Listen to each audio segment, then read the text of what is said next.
What's up, guys? We're back here at the GSL Codas with Tastes and Artosis. Tastosis, the Casting Archon. That's right. Artosis, Supernova kicked some serious ass. Gonzi, MC, and Sniper are, the ones that are left now. Now, MC, he's not playing well today, even though I would say he's probably the favorite out of these three. Do you think MC can still do it? As JP McDaniels would say, bananas aren't made out of milk, Tasteless. He always says that, man. I don't know why he always says that, JP McDaniel. He was tweeting at us. Yeah. You just declared war, JP McDaniels. I don't care if you don't like our outfits, JP McDaniels. That's right. I don't care if I look like I work at Staples right now, JP McDaniels. We didn't pick these things. All right. There is no S at the end of his name, but I just... JP McDaniels. JP's McDaniels. Yeah. The map's going to be on Atlanta's spaceship. It is. It is. So stop arguing with me, Artosis. It's going to be on Atlanta's spaceship, there's a face in the map? Yeah, there is. There's it's actually JP's face. It's a JP McPanda Bear Daniels face. JP McPanda in the map, man. Yeah, man. Actually, I'm not even joking. If you actually look at the map correctly at the upper left, and take a panda's face and like rotate it, and draw a panda's face on it, then you can see it. Yeah.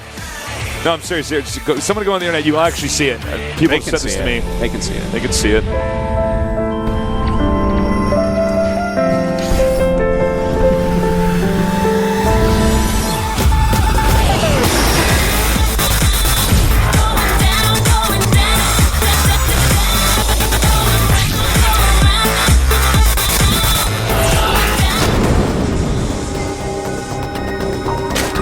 All right, in the top center starting location, our new guy on the block. Can he make it out of this group? His opponents are pretty damn good.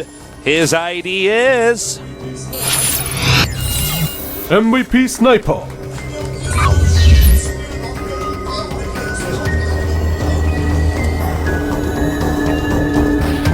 And in the bottom left starting location, we have our Protoss. He's not playing well today, but historically he's been one of the best in the whole world. He is... SKMC. JP McDaniels called us goofballs on Twitter. Did he? We gotta freak out. Guys, I am not a goofball. Go tweet it at me, JP, and let him know that he's a goofball. Yeah. Not, in fact, us. Oh, I came to for StarCraft. And SNSD. That's a popular band out here, for those of you who don't know. Cheers, guys. I believe they said they were from Singapore when I met them. Yeah, it said on the sign they were from Singapore. Oh, did it? I actually didn't read it. I'm like trying to sound smart. I'm like, I believe they're from Singapore. I believe they're sitting in the GSL audience. It's like, yes, I see that too. Did it really say that? I actually just didn't. Yeah, I did. I completely didn't see that. No, I'm trolling. Really? Yeah, it said that. You wouldn't lie to me, Artosis. I'm very fragile. Did you, I was thinking about us pretending to overreact about the word goofball, but did you see this? Okay, you know the guys that, you saw, like, Wet Hot American Summer, right? No, I haven't seen that. Oh, you told me to. It's God, on Netflix. It's so now. funny. Oh, never mind. Well, they had this skit they did a while ago. These guys going turkey hunting, and they're wandering around in the woods, and one of the guys says, "We're looking for turkeys," and he goes, "Hey, man, I found our turkey right here. It's Mark." And he points to Mark, and they're like, "Yeah, Mark, you're a turkey." And he like pulls out the gun. He's like, "I'm not a turkey." It's so funny. Like, it's a joke. It's a joke. Calm down. But anyways, you hadn't seen the. If you saw their style of humor, you'd like it. But that's actually really funny. I like that. All right. So, MC going for his super fast Nexus into forward. That is a tight wallin, right? I know, it's not completely tight. I had this thing with Wolf. No, now I'm doubting everything because when I was casting with Wolf a little while ago, like we thought it was tight, and then Lings just got in. It's hard to see when it's warping in, but no, it doesn't look tight to me. Okay. When it's warping in, it's hard to see. I understand that. That's not tight, though. I think it's pretty tight, Artosis.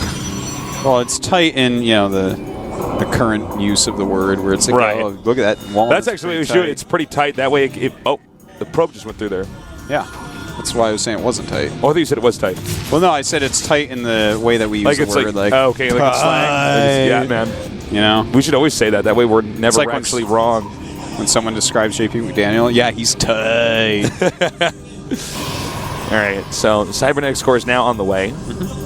Now I'm interested to see what type of build that MC wants to do here. He has pretty starport heavy historically, but he has mixed it up lately. Yeah, you know what? Actually, I feel like recently, he only has 2 probes on one of his gases in his main. That may be on purpose, but it may not as well. That might be a mistake. But anyways, I want to point out that I feel like pre this last MLG in Anaheim, he had the best PvZ in the world. He was doing a lot of matches against people like Stefano and showing off in GSL and stuff. And just basically every tournament he went to, he just had the most immaculate, beautiful PvZ. And it wasn't 2-base. Every time he 2-based in any of those series, he lost. And every time he went above 2-base, he was destroying. And then at MLG, I'm like, you know what? There's so many good Zergs here. He might be able to take it. And then he just kept 2-basing Zergs and eventually got knocked out. Now, I don't know if he's going to 2-base or go more than 2-base here, but if he 2-bases, I'm going to be a little bit afraid for him. These top-end Zergs don't die to 2-bases as much anymore. Maybe in practice they are, but when it's coming down to it, we aren't seeing people like DRG or Sniper really dying to 2-base all-ins from Protoss. You're just not supposed to, because you can actually... hold it if you see it coming, and you should be able to. Yeah. And in fact, guys, if you can't, if the metagame ever got to a point where literally like Protoss can 2-base and has a good chance of winning if he executes it, like a really good chance of winning if he executes it right, like he has to make mistakes for it not to work, then the game is actually broken. Yeah. Like, that's not a good place to be at. That's actually bad. But yeah, I mean, his multi-base play is just so much better in my opinion than his other play. So we'll see what he wants to do, though. Now, he didn't see all the gateways here. He only saw 2. Yeah, and 2 isn't something to get excited about. He didn't see the Twilight, which is what is important. That's true as well. Sniper right now, just looking normal. Completely normal so far.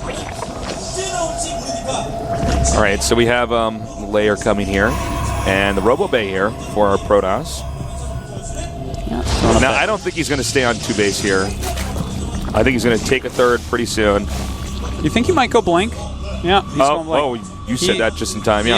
Yeah, I mean, when you go Twilight then Robo, you're going to see a lot of Blink out of that. If it's Robo then Twilight, it's less. Where do you go from there with the Blink? I mean, do you want to, for instance, like try to go out and harass and because he's getting +1 attack, he could get +2 attack. +2. I'm sorry, excuse me, +2 attack. Yeah, I think we're actually going to see from MC a Blink Stalker tech. I think he's going to add 3 Stalker gates. just give up? Would he become a hippie and let that Overlord live? Did you see that? You don't have to be a hippie to show compassion, Tasteless. No, Artosis, you do if there's Zerg on your Protoss.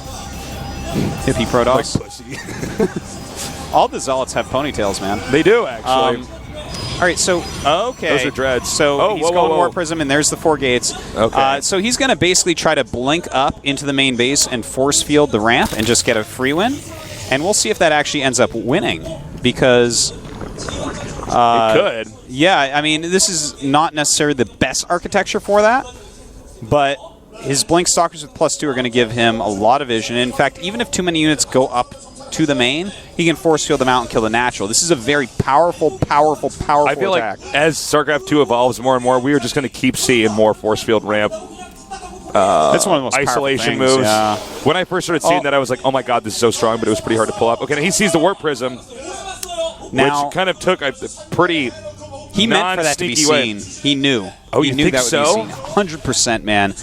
Like, this is... Yes, absolutely he meant for that to be seen. So he's warping 7 Stalkers. And here we go, man. MC's coming up now. All right, guys, let's see what happens. He's moving out. Now, we do have some units on top of the ramp for Sniper. Enough to actually really put a hurt on those sentries if he does go for that attack. All right, he did tip his hand with a blink. So he wants to use it as a pylon for now. A lot of +2 Stalkers, man. This is really scary for Sniper. Sniper is up by some supply. But 23 +2 Blink Stalkers, man, with force field back up. Ooh, nice pullback by Sniper. Yeah, he just burnt some serious force fields there. Still does have a lot, though. So, all right, Sir he's going to move out. Kind of annoying. Once those force fields clean up, then he can move out here. All right, he's doing it again. Oh! Whoa. Those are not the force fields I'm used to seeing from somebody like MC, man. Sick escape from Sniper. An insanely good escape. And fading a little bit more force field, but Sniper's doing a great job right here. And with those 2 spines, he's running out of time, man. He actually has to get in there and do some damage. I don't know. Oh my god, and this is actually great by Sniper. He's getting about as good of an attack as he possibly can against his super powerful build, but does not have enough roaches yet. Now, he does have Burrow, but there is an observer there. He's getting Burrow movement. And a lot of Lings and Roaches still in the way. MC with a ton of +2 Stalkers, though, pushing forward. And he needs to push forward right now before these 20 Lings come out. He's blinking back chunks of Stalkers, not individual ones. And, oh man, this just might be too much. All right, does he still have the sentries there? He lost the lose them? sentries, Okay, yeah, right. the 'Cause sentries if he warps in one, he can go ahead and force field the ramp, cutting off one of the few hatcheries that the Zerg has right now to cranking out units. He's closing in now. And wow, this build is actually much better than I actually thought. I thought when we saw Sniper buy some additional time here that he was going to be fine. And remember, he does have an observer here too, so he can actually blink on those broad roaches, and that's going to be it. This should be GG here. Yeah, that should be it, Tasteless. That's way too many Stalkers, and Sniper knows it, man. GG. All right, well done by MC. Sniper, you know, that was a hard one. He didn't know it was coming for a bit. He actually got a little bit freaked out by that Warp Prism coming right out. That was just MC's pylon, basically. MC did have that Observer to help out with any Burrow. And, you know, he knew that the Observer was there, did not cancel Burrow movement. I think it was obvious that Burrow movement was never going to come into play that game. When he saw how many +2 Blink Stalkers there were, that was just not a scenario for it. I think it would have been good for him to cancel it. Wow, look at Sniper. I mean, he looks pretty distraught here. Yeah. Well, that Atlantis Spaceship, that's a map that you're going to want to win against. Yeah, Protoss. that's true. Atlantis Spaceship is a great map for Zerg, and he didn't bring the results. He just, I don't know. That attack was pretty good, though. It was a good attack, the thing that's amazing about, doing those Blink Stalker attacks is if you can just blink out the right Stalkers and they don't lose hit points, their shields are going to regen if they're in the back. I mean, that's an army that just does not really take damage if he can micro it perfectly. Yeah. I thought Sniper did a great job, though, when he had the force fields forced out. I actually thought it was over for MC. Yeah, he baited a lot of them, man. Yeah. But, I'd have to go back and see it in replay form to get every single little tiny thing that went wrong there. Because he did bait a lot of force fields, and he actually got a great surface area on him because he didn't really have enough units at that point to really capitalize. He did get the sentries, but at that point the sentries were spent. It wasn't as important to get those anymore. So, you make the slightest mistake, though, against MC, and he's going to kill you. We've seen a lot of Stalker +2 attack. I don't know if it's an all-in, because I guess you can theoretically blink back. You don't have the most healthy unit composition, but we've seen that a lot, and we've seen a lot of success with it. Mm-hmm.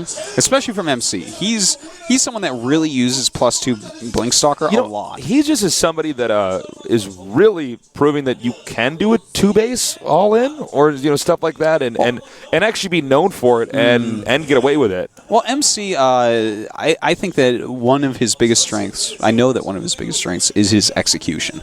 You can give him any build in the world, and he will figure out how to execute that thing like amazingly well. And that's what we see when he goes in with these attacks. That's what separates him from other Protosses. Well, Sniper's in a tough spot right now. I think he might be taking a brief break since we don't normally cut the camera. MC actually went to the bathroom. Oh, okay, so that's what's going in. Run in and run out. Oh, okay, I missed that. All right, so I mean, in game number 2, or at least Sniper's going to have some time to kind of recoup and go over what strategy he wants exactly here. But honestly, Sniper's been having a bad day today so far. He could have won the first series. It could have been completely different. He looked so promising coming in, man. He does not want to go out like this. All right, and he's up against the most successful Protoss player in the world here. He's going to have to win the next 2 games in a row. This is a tough situation here for Sniper. Sniper, our newest player here at the GSL, and he's up against some of the hardest opponents. Yeah, a 2-time champion. You kidding me? This is hard.